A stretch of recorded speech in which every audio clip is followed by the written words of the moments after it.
Olá pessoal, tudo bem? No vídeo de hoje a gente vai discutir como calcular tamanhos de efeito adequados às situações nas quais foi utilizado o teste de Kruskal-Wallis. O teste de Kruskal-Wallis é um teste não paramétrico que compara mais de dois grupos independentes. A gente já falou dele aqui no canal. Se você caiu nesse vídeo por acaso e no fundo o que você queria era aprender a fazer o teste de Kruskal-Wallis, recomendo que você pare esse vídeo aqui e assista o vídeo que ensina a fazer o teste. Esse é só um vídeo para a gente discutir como calcula os tamanhos de efeito.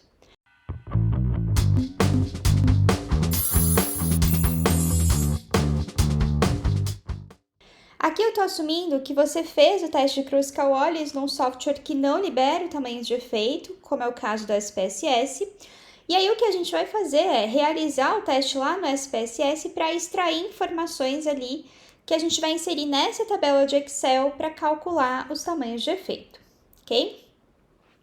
Então a gente vai calcular aqui no vídeo de hoje o tamanho de efeito eta quadrado, que pode ser chamado também de eta quadrado ordinal, o epsilon quadrado, que é o epsilon quadrado ordinal, e também o tamanho de efeito linguagem comum, que também pode ser chamado aí de VDA, que vem de Varga and Delaney, e acho que tem mais um A, né? Esqueci agora o porquê que tem o A, mas é desse Varga and Delaney, ok?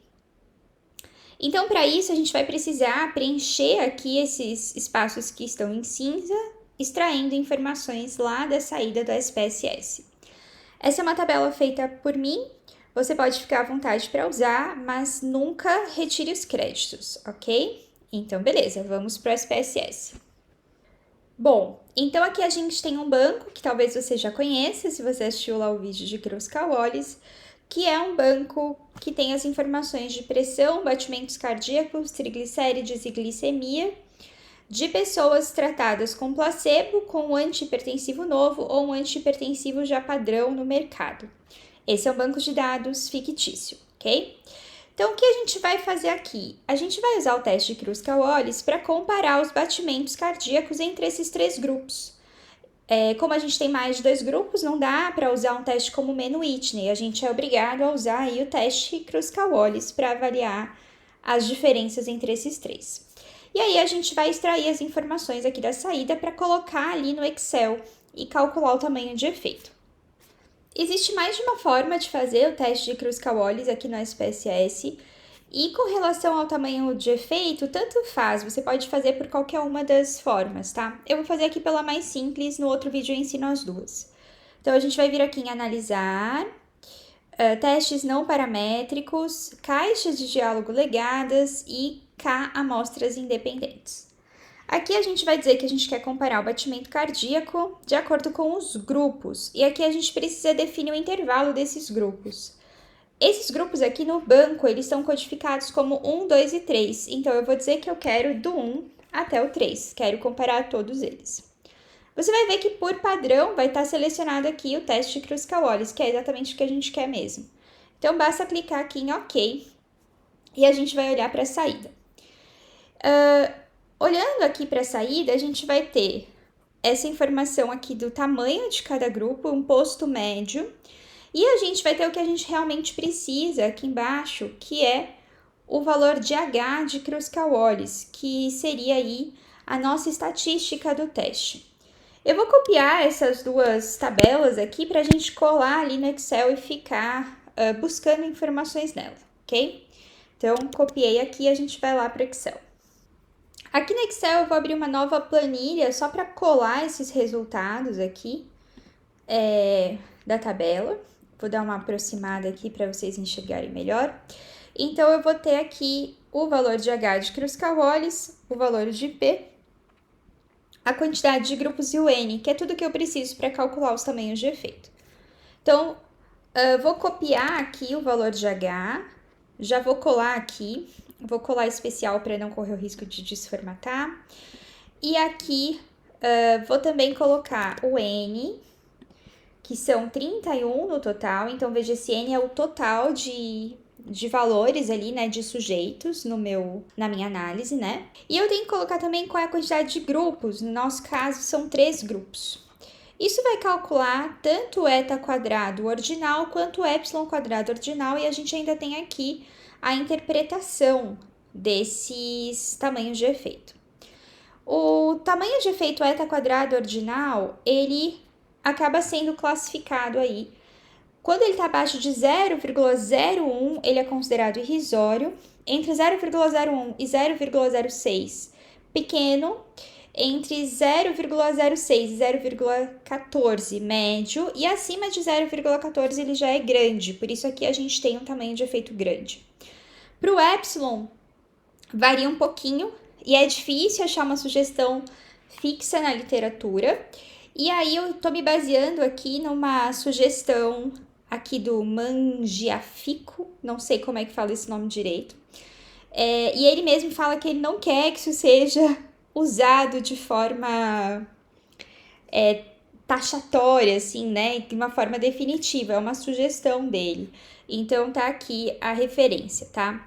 Mas aqui a gente está usando para o epsilon, se for abaixo de 0,01 é irrisório, entre 0,01 e 0,08 é pequeno, entre 0,08 e 0,26 é médio e acima de 0,26 é grande. Então, tanto o eta quadrado quanto o epsilon quadrado são grandes aqui nessa interpretação. Lembrando, como sempre, que essa interpretação é apenas uma sugestão e que a gente não deveria levar isso como algo definitivo, tá? Depende muito do contexto, se a gente vai considerar aquilo grande ou não. O eta quadrado, ele pode ser interpretado como a proporção de variação da variável dependente que é explicada pela variável independente. Ou seja, isso indica aqui que para o meu problema, 54,1% da variação do batimento cardíaco é explicada pelo grupo, né? Pelo agrupamento ali, ou seja, pelo tratamento que as pessoas receberam. É isso que a gente pode interpretar. Então, viu o que eu fiz, né? Joguei aqui a 0,2 para frente para pensar em porcentagem, então 54,1% da variação do batimento cardíaco é explicada pelo grupo. O epsilon quadrado, ele é uma medida derivada aí do eta quadrado, mas tem toda uma discussão que ele é uma medida com menos viés. Então, ele seria uma interpretação parecida, mas menos enviesado, tá? Isso aqui é uma discussão eta versus epsilon, é uma discussão super feita na literatura no que se refere à ANOVA.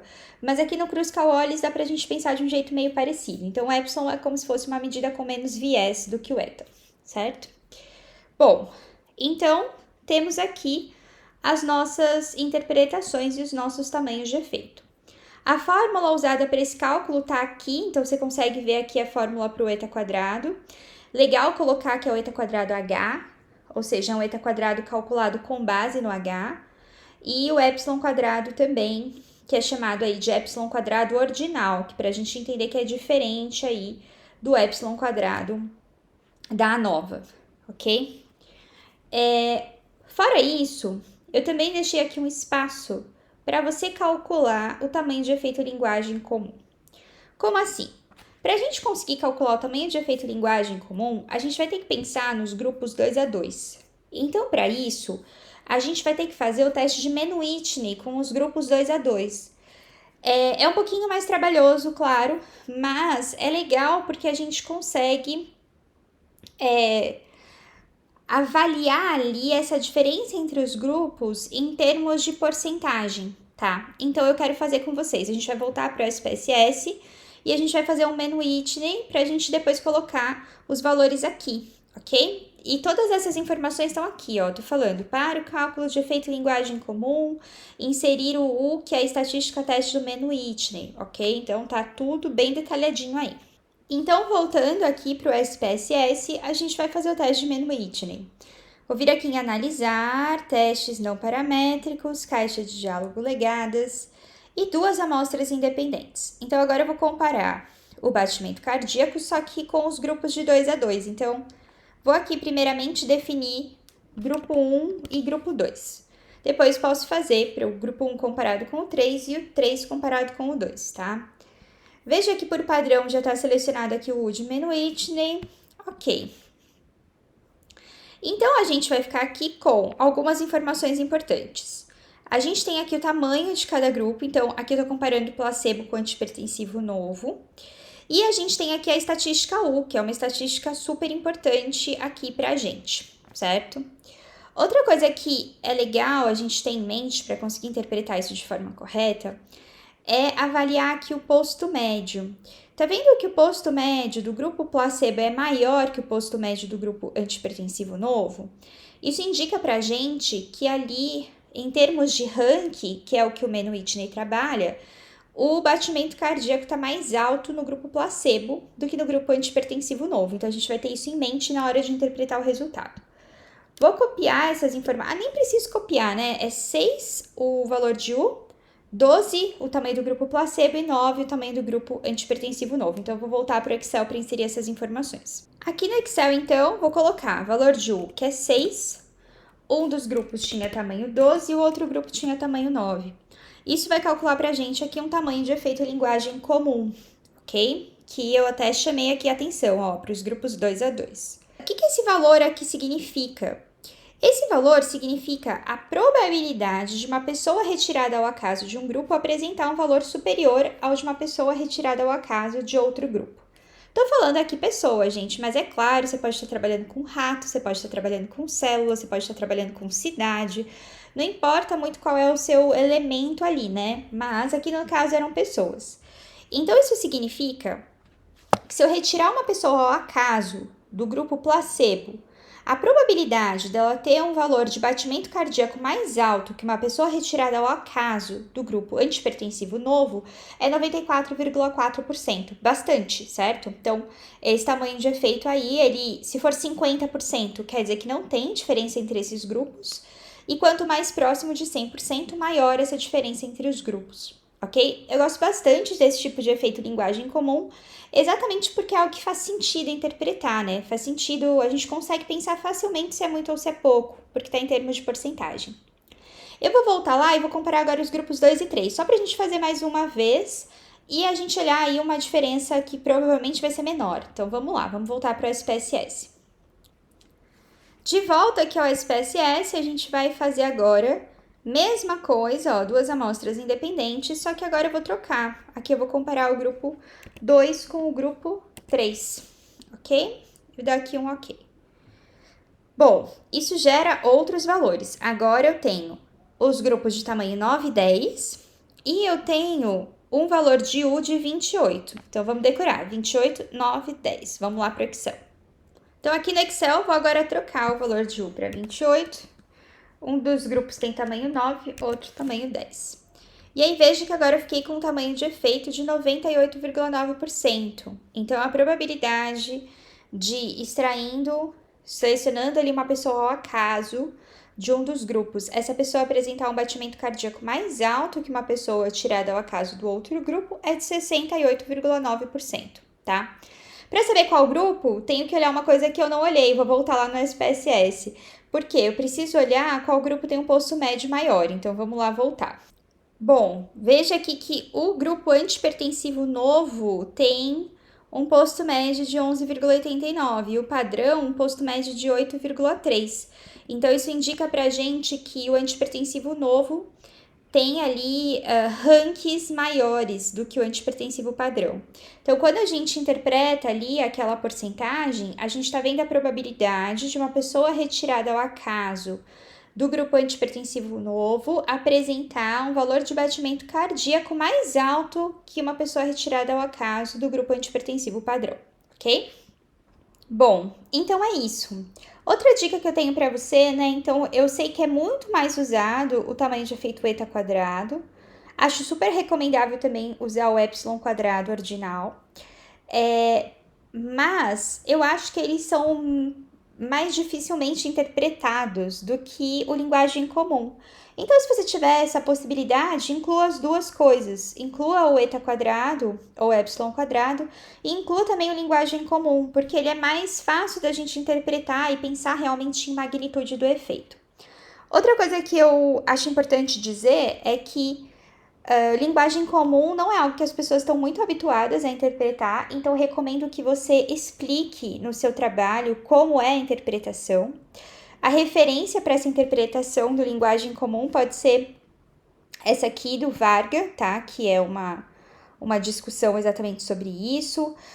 E você encontra também no do Kirby, 2014, que eu não coloquei nessa lista, mas que também dá para usar como referência para interpretação da linguagem comum. Eu citei esse artigo do Kirby de 2014 em todos os vídeos anteriores aí de tamanho de efeito, principalmente, né, Man Whitney e Will Coxon. Fora isso, outra coisa que eu acho muito importante é que você inclua no seu artigo, na sua tese, na sua dissertação, no seu TCC, qual foi a fórmula usada para calcular esse tamanho de efeito. Existe na literatura uma certa confusão de, às vezes, tamanhos de efeito diferentes receberem o mesmo nome. Então, você pode colocar ali eta quadrado, alguém pensar que é o mesmo da ANOVA e falar, poxa, mas como é que você calculou se você precisa do F para calcular? Então, coloque aqui como que ele é calculado a partir do H, da quantidade de grupos e do N, né, que seria esse aqui. Ou Epsilon a mesma coisa, então também precisa do H e do N. E coloque também qual é o cálculo do linguagem comum, certo? Como que esse cálculo é feito. Tudo claro, sempre com referências, ok?